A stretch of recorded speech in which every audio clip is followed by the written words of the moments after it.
مکتوبات معصومیہ دفتر دوم کا یہ مکتوب ہے 16، لیکن اس کا دوسرا حصہ ابتدائی حصہ نہیں بلکہ اس کے بعد والا میں پڑھیں گے۔ حضرت فرماتے ہیں مکتوب الہ کو، عجیب بات ہے، اشد شوق کمال عزت و استغنا کے باوجود اس بارگاہ کی طرف منسوب ہوا، یعنی اللہ تبارک و تعالیٰ کی طرف، جیسا کہ حدیث شریف میں وارد ہے، کیونکہ منسوب نہ ہو کہ جو چیز اصل کی طرف رجحان کیوں منسوب نہ ہو، یوں ہے، کیوں منسوب نہ ہو جو چیز اصل کی طرف رجحان رکھتی ہے اور مرتبہ وجوب کی طرف منسوب ہے، اشد و راجح ہے۔ آج کل جو ہمارا سبق ہے یحبہم و یحبونہ، اس کی مناسبت سے یہ مضمون بہت ہی قابل غور ہے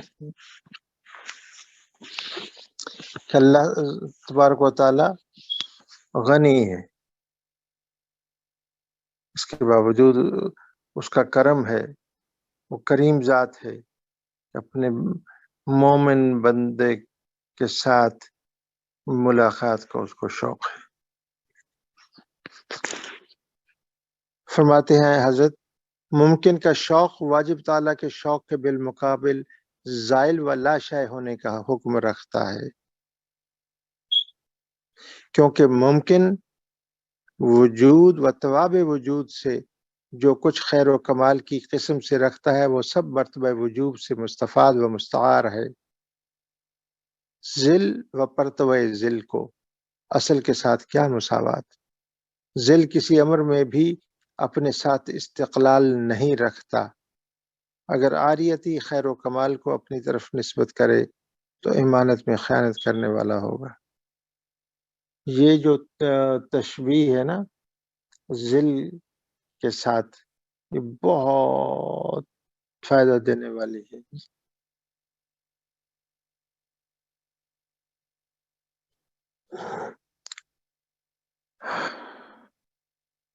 اگر عاریتی خیر و کمال کو اپنی طرف نسبت کرے تو امانت میں خیانت کرنے والا ہوگا اور اصل کے ساتھ برابری اور شرکت کا دعویٰ ظاہر کرے گا۔ کمال اس کے حق میں کمال کی نفی کرنا ہے، اور بھلائی کی نفی کرنے میں ہی بھلائی ہے۔ عاریتی کمالات کو اپنی طرف سے جان کر اپنے آپ کو اس فاسد گمان کے ساتھ خیر و کمال تصور کیا ہے اور اس بے بنیاد پر لمبی بنیاد رکھی ہے،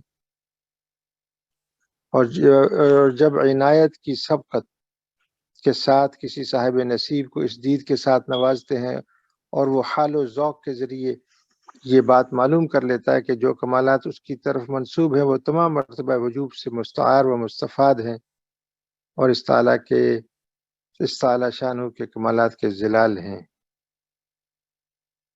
تو اس وقت سعادت کا مدعا ہاتھ آتا ہے اور جہل مرکب کے گرداب سے نجات کی امید حاصل ہو جاتی ہے۔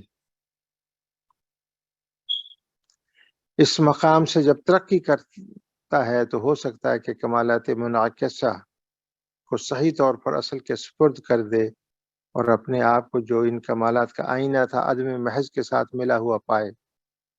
اس وقت عارف کا نہ کوئی نام رہتا ہے نہ نشان۔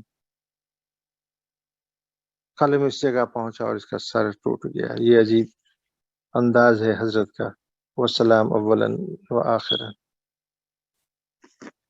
اب ہم اپنے سبق کی طرف لوٹیں گے۔